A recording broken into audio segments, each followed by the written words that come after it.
নমস্কার, আমি মোকাম্মেল হক, উজালা বাংলা নিউজ।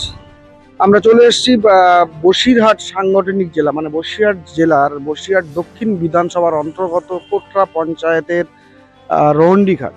রোহন্ডিঘাট এলাকায় চলে এসেছি। তো এই কোটরা পঞ্চায়েত এলাকা, এই যে বসিরহাট দক্ষিণ বিধানসভার কোটরা পঞ্চায়েত এলাকায় আমরা আছি, এখানে আজকে ঠিক একই জিনিস আমরা জানতে চাইবো সাধারণ মানুষের থেকে, যে আপামর সাধারণ মানুষ এখানকার, এই যে এলাকার মানুষ, বসিরহাট এলাকার মানুষ, বসিরহাট দক্ষিণ বিধানসভা এলাকার মানুষ, সেই সাধারণ মানুষরা কি বলতে চাইছেন, যে বাংলার মানবিক মুখ্যমন্ত্রী তিনি 2011 সালের পর থেকে বিগত 15 বছরে কতটা উন্নয়ন করেছে এই বাংলায়। আগামী এই যে ইলেকশন, নির্বাচন আসতে চলেছে, এই নির্বাচনে বাংলার সাধারণ মানুষ কি চাইছেন, আমরা বাংলার সাধারণ মানুষের সঙ্গে কথা বলার চেষ্টা করব।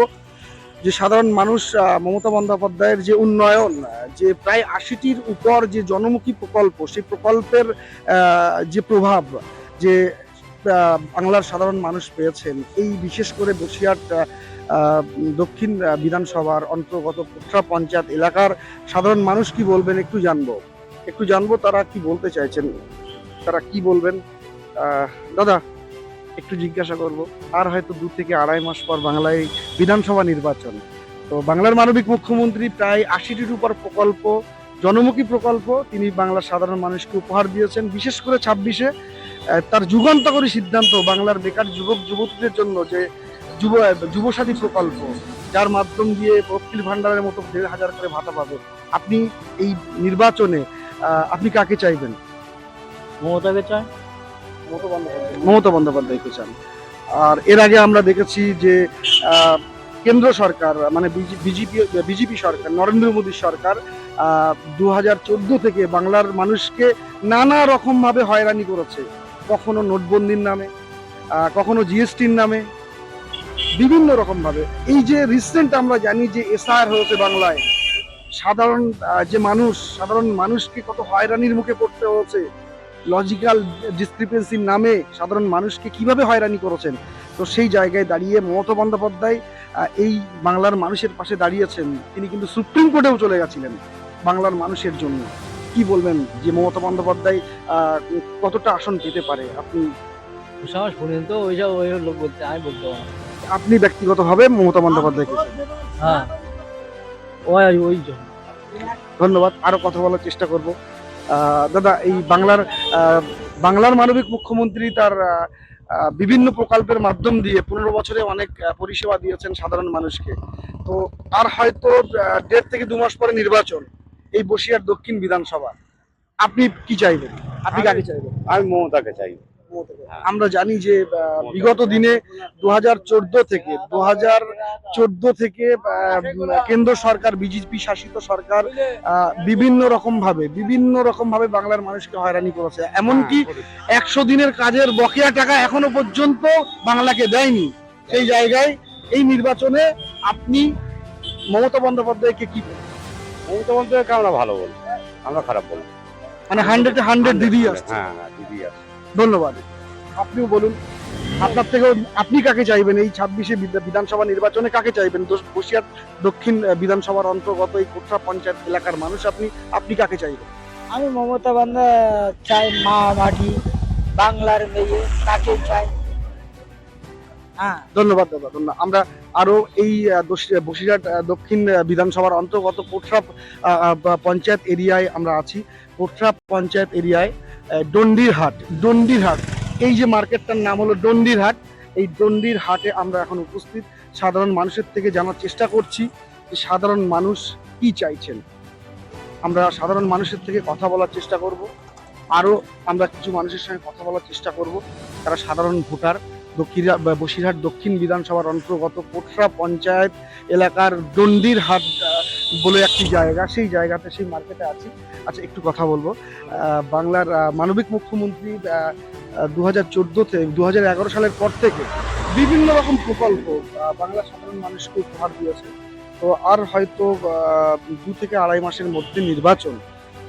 তার আগে এই 26-এ এসে তার যুগান্তকারী একটি সিদ্ধান্ত, বাংলার যুবসাথী প্রকল্প, তার মাধ্যম দিয়ে বাংলার বেকার যুবক যুবতী তারা অনেকে উপকৃত হচ্ছেন বা ভাতা পাবেন, 1,500 টাকা করে ভাতা পাবেন। আপনি এই যে বিধানসভা বসিরহাট দক্ষিণ বিধানসভা কোটরা পঞ্চায়েত এরিয়া, তো আপনি সাধারণ মানুষ হিসেবে কাকে চাইবেন 2026-এ? আরে দিদি ছাড়া কাকে চাইবো আর? মমতা। কারণ বিজেপি সরকার তারা ধর্মের মধ্যে যে এই ভেদাভেদ আনার চেষ্টা কোনো করছে, কথাই হয় না। বাংলার সম্প্রীতিকে নষ্ট করার চেষ্টা করছে, সেই জন্য আপনি কি বলবেন বিজেপি সরকার? কে কি করছে না করছে, আমরা দিদি অনলি মমতা, এছাড়া কোনো দ্যাটস অল, এই কথাই শেষ, ফাইনাল। ধন্যবাদ। আচ্ছা কাকু, আপনার সঙ্গে একটু কথা বলবো। আর হয়তো 1.5 থেকে 2 মাসের মধ্যে বাংলায় নির্বাচন। আমরা এর মধ্যে আমরা দেখেছি যে বাংলায় 2011 সালের পর থেকে বিভিন্ন প্রকল্প বাংলার মাননীয় মুখ্যমন্ত্রী উপহার দিয়েছেন বাংলার সাধারণ মানুষকে। আপনি কাকে চাইবেন এই 26 নির্বাচনে কাকে চাইবেন? আমরা মমতাকে চাই, মমতাকে ভালোবাসি, দিদিকে ভালোবাসি, এই ভালোই আমরা বেশি চলছি দিদিকে নিয়ে। শুভেন্দু অধিকারীর মতো ব্যক্তি তারা ধর্মের নামে সুশ্রুড়ি দিয়ে বাংলাকে বিভক্ত করার চেষ্টা করছে, কি বলবেন? নিন্দার জায়গায় মমতা, নিন্দার জায়গায় মমতা জিন্দাবাদ। আপনি বলুন কাকু, কি বলবেন? ওই একই কথাই বলছে, উনি যা বলছে আমি তাই বলছি, একই কথা। বাংলায় ধর্মের নামে কোনো সুশ্রুড়ি দিতে পারবে শুভেন্দু অধিকারী? না। মানে দিদি অনিনল, দিদি আসছে। ধন্যবাদ। আমরা চেষ্টা করব। কাকু একটু কথা বলুন প্লিজ, একটু বলুন। তো এই যে বাংলার মানবিক মুখ্যমন্ত্রী তার যুগান্তকারী সিদ্ধান্ত, যুবসাথী প্রকল্প, বেকার যুবক যুবতীদের জন্য লক্ষ্মীর ভান্ডারের মতো একটা প্রকল্প বার করেছে যুবসাথী, তার মাধ্যম দিয়ে 1,500 করে টাকা পাবে। তো আমরা অনেক উন্নয়ন দেখেছি বাংলার মুখ্যমন্ত্রীর। তো আপনি কাকে চাইবেন এই 26-এ? আপনি কাকে চাইবেন? আমাদের দিদি মমতা বন্দ্যোপাধ্যায়। এই যে ধর্মের নামে সুশ্রুড়ি দিয়ে বিজেপি সরকার কিছু করতে পারবে বলে মনে হয়? না না না। ধর্মের নামে করছে না, একমাত্র করছে, বলতে গেলে ঠিক লাগে না, নিচু কাস্টের মধ্যে। যারা বাঙাল আছে কিছু ধর্মের ওপরে, এরাই বিজেপির লাইনে যায়। কিছু আছে বাঙাল যারা বাংলাদেশি, তারাই করে না। তো প্রকৃত যারা এই ভারত, দিদি ছাড়া কোনো কথাই নেই। দিদি ধন্যবাদ। আপনি বলছিলেন নওশাদ সিদ্দিকী বা হুমায়ুন কবির, থার্ড ক্লাস। তারা তারা হয়তো ভাবে যে মুসলিম ধর্মগুরু হয়ে তারা মুসলিম ভোট কাটতে পারে। আপনি কি বলবেন? আমি বলছি না না, পশ্চিম ভোট কাটবে। রাজনীতিতে দিদির নামে অনেক কিছু ছড়ানো, আমি নিজে ভালো হব। নওশাদ সিদ্দিক ভাই অনেক কিছু করেছে, কি লাভ করলো? বাস। হুমায়ুন কবির বাবরি মসজিদের নাম করে অনেক টাকা অনেক তুলেছে। হ্যাঁ। তো কি হতে পারে? হুমায়ুন কবির কোনো এফেক্ট ফেলতে পারবে বাংলার এই যে ভোটে এফেক্ট ফেলতে পারবে হুমায়ুন কবির? না, আমার তো মনে হয় না। আমরা বসিরহাট দক্ষিণ বিধানসভার অন্তর্গত কোটরা পঞ্চায়েত এলাকায় দন্ডিরহাট বলে একটি জায়গা, সেই দন্ডিরহাট যে বাজার, সেই দন্ডিরহাট বাজারে আমরা উপস্থিত। আমরা কথা বলছি সাধারণ মানুষের সঙ্গে, আমরা জানার চেষ্টা করছি। তো আপনারা সঙ্গে থাকুন উজালা বাংলা নিউজের পর্দায়। আমরা এই যে আপামর যে বাংলার সাধারণ মানুষ যে যুগান্তকারী সিদ্ধান্ত আর প্রতিফল যে যুবসাথী প্রকল্প, তার প্রতিফলন আমরা দেখতে পাচ্ছি সাধারণ মানুষের মুখে। কথা শুনছি বসিরহাট দক্ষিণ বিধানসভা অন্তর্গত কোটরা পঞ্চায়েত থেকে। আরো 2-1 থেকে কথা বলার চেষ্টা করব, আরো 2-1 সঙ্গে কথা বলার চেষ্টা করব, তারা কি চাইছে। আপনার সঙ্গে তাহলে একটু কথা বলি। উজালা তো এই যে মানবিক মুখ্যমন্ত্রী মমতা বন্দ্যোপাধ্যায় 2011 সালের পর থেকে বাংলার সাধারণ মানুষকে 80টির উপর প্রকল্প বাংলার সাধারণ মানুষকে উপহার দিয়েছেন। 2026-এ তার যুগান্তকারী একটি সিদ্ধান্ত, যুবসাথী প্রকল্প, বাংলার বেকার যুবক যুবতী যারা 21 থেকে 26 বছর, এই 40 বছর পর্যন্ত বয়স, তারা লক্ষ্মীর ভান্ডারের মতো ভাতা পাবে 1500 টাকা করে। তো এই যে নির্বাচন আর হয়তো 1.5 থেকে 2 মাস পর, আপনি সাধারণ মানুষ হিসেবে কি কাকে চাইবেন? আমি একটু পরিচয় দিই। আমি ডন্ডিয়ার হাই স্কুলের শিক্ষক। আমি রিটায়ার্ড করেছি 1.5 বছর হলো। আমার চিন্তা ভাবনা এরকম, বর্তমান পরিস্থিতিতে পশ্চিমবাংলার ক্ষেত্রে বিজেপি হোক বা বাম হোক, কংগ্রেস হোক, আইএসএফ হোক ইত্যাদি, দিদি যেভাবে কাজ করছেন, হয়তো ত্রুটি আছে মাঝখানে, বেকাররা সেভাবে চাকরি বাড়ি করছে না। আমরা জানি যারা কাজ করে একটু ভুল হয়। হ্যাঁ, তারা পাচ্ছে না, বা আরো অন্য দেখা যাচ্ছে একটু আছে, মানে কিছু কিছু ত্রুটি রয়ে গেছে। এটা অস্বীকার করার কায়দা নেই। আমার তিনটি ছেলে মেয়ে, তারাও, আমি একজন শিক্ষক, আমার তিনটি ছেলে মেয়ে তারাও উচ্চশিক্ষিত বা শিক্ষিত, কিন্তু তারাও কিছু কাজ পাচ্ছেন। সেখানে আমাদের মনে একটা ব্যাঘাত আঘাত আছে। যাই হোক, মন্দ ভালো কিছু কিছু মানুষ কিছু কিছু যে সুযোগ সুবিধা এই দিদি দিয়েছেন, এই একটা বড় প্লাস পয়েন্ট। আর সাথে সাথে এসআই করে যে সাধারণ নাগরিকদের যে নাজেহাল হয়রানি, আগামীকাল জানি না সেটা বাইরে হবে কিনা লিস্ট, আর হোলি কত দিয়ে বাদ যাবে। আবার জানতে পারছি আমরা বিভিন্ন মিডিয়ায় কম বেশি করে সংখ্যালঘু লোকজন বেশি বাদ দেওয়া, বিশেষ করে এই যে বর্ডার সাইড আমরা বাস করি বাংলাদেশ সীমান্ত এরিয়ায়, এতে করে বেশি হতাশা আমাদের মনে হয়। এটা কি হবে লিস্ট না বাইর হলে।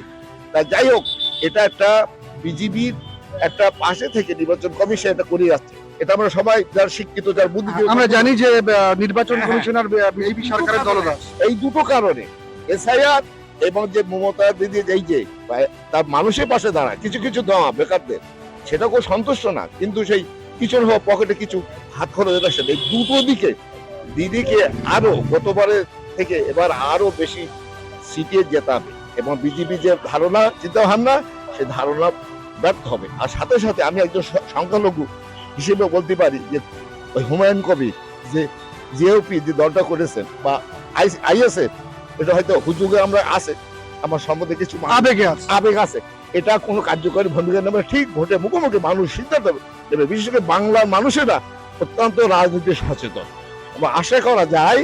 আর আমরাও চাই মন্দের ভালো। বিজেপি আমাদের কাছে গ্রহণযোগ্য না, কি হিন্দু মুসলমান সর্ব কাছে আজ মুতুয়া থেকে বিভিন্ন জায়গায়। তো আমরা চাই দিদি আবার আমার ব্যক্তিগত ফিরে আসুক, চতুর্থবারের মতো মুখ্যমন্ত্রী ফিরে আসুক, এইটা আমরা চাই। এবং আমাদের এটা ভাবতে হবে না আগামী দিন আরো ভয়াবহ যদি বিজেপিকে না আসে, আমাদের হিন্দু মুসলমানদের মধ্যে বিশাল একটা রক্তক্ষয়ী একটা দিক তৈরি হতে পারে। এটা আমরা কোনো মতেই চাই না। যদিও মন্দের ভালো হিসেবে টিএমসি আসুক, এটা আমাদের ছোট্ট জ্ঞান বুদ্ধি বিবেচনায় আমরা এটা বলতে পারি।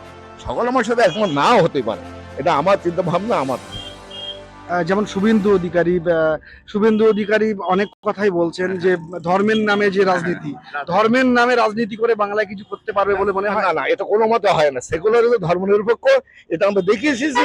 এইরকম ধরনের রাজনীতি, এটা নোংরামি। আমরা উন্নয়নটা সামনে না রেখে শুধু হিন্দু মুসলমান মন্দির মসজিদ এই সমস্ত করে একটা সত্যি মানুষের বিরাট পেরেশানি। আর আমরা নিজেদের মধ্যে বিশ্বাস হারিয়ে বলছি, হিন্দুর প্রতি আমার বিশ্বাস হারিয়ে হাঁটতে, তারা আমাদের প্রতি বিশ্বাস, এটা কোনোদিন আমরা চাই না। পাশাপাশি আমরা বসবাস করি, বাংলার মানুষ শান্তিপূর্ণ মানুষ। বাংলা থেকে অনেক উজ্জীবিত দিক আছে বাংলা, যারা স্বাধীনতার পিছনে তারা অনেক সময় দিয়েছেন, তারা অনেক কিছু রক্তদান করেছেন। এবং বাংলা যদি সর্বভারতীয় স্তরে যদি মনে করি, বাংলা এক নম্বরে। দেশ ত্যাগ বা দেশ প্রেম, এদের মধ্যে যেভাবে বলিদান, রক্ত বিনিময়ে স্বাধীনতা এমনি আসেনি। 1947 সালে আমাদের দেশ স্বাধীন হয়েছে। তবে মনে হয় আমরা বাঙালি হিসেবে বলছি, সর্বভারত 28-29টা রাজ্যের মধ্যে বাংলা সবার উপরে থাকে। কেন কবি রবীন্দ্রনাথের দেশ, এটা নজরুলের দেশ, এটা নেতাজি সুভাষচন্দ্রের দেশ, এটা মহিষ এখানে অযথা এখানে আছে বাংলার বুকে। সেই বাংলা ভাষা নিয়ে অনেক কথা ধরা হচ্ছে, অনেক কিছু বলা হচ্ছে, বাংলা তাদের খাজানো হচ্ছে উড়িষ্যা বা অন্য রাজ্যে। কিন্তু এখানে অনেক শান্তি, বাইরের রাজ্যরা তারা এখানে এসে অনেকভাবে শান্তিতে তারা কাজ কারবার করছে। সেখানে এখানে পশ্চিমবাংলায় সেখানে দিদি বা দিদি দলমাল অতটা সেই জায়গাটা নেই। কিন্তু এরা আর কিছু না পেয়ে পিছনে দরজায় এসআই করে আর হিন্দু মুসলমান করে, কিন্তু হিন্দুদের টেনে, হিন্দুদের সংখ্যা বেশি, তাদের ভোটে আমরা জিতবো। পিছনে দরজা দিয়ে এই সমস্ত, এই দুটো দিক এদের খুব খারাপ ভয়াবহ। এবং আত্মবিশ্বাস যতই যা হোক না কেন, সে ঘুরিয়ে ফেরে একজন টিএমসি আগের থেকে 214 ছাড়িয়ে, অন্তত আমার ধারণা 220 কেউ বলছে 250 ছাড়াবে, কিন্তু আরো 214 অন্তত 220টা কম করেও 220টা সিট পেতে পারে। এটা আমার ব্যক্তিগত ওপিনিয়ন। ধন্যবাদ, আপনার সঙ্গে কথা বলে খুব ভালো লাগলো। উজালা বাংলা নিউজের পর্দায় দেখানোর চেষ্টা করছি বসিরহাট দক্ষিণ বিধানসভার অন্তর্গত কোটরা পঞ্চায়েতের এই যে ডন্ডিরহাট বাজার থেকে উজালা বাংলা নিউজের পর্দায় মোকাম্মেল হক, আমি মোকাম্মেল হক। ধন্যবাদ।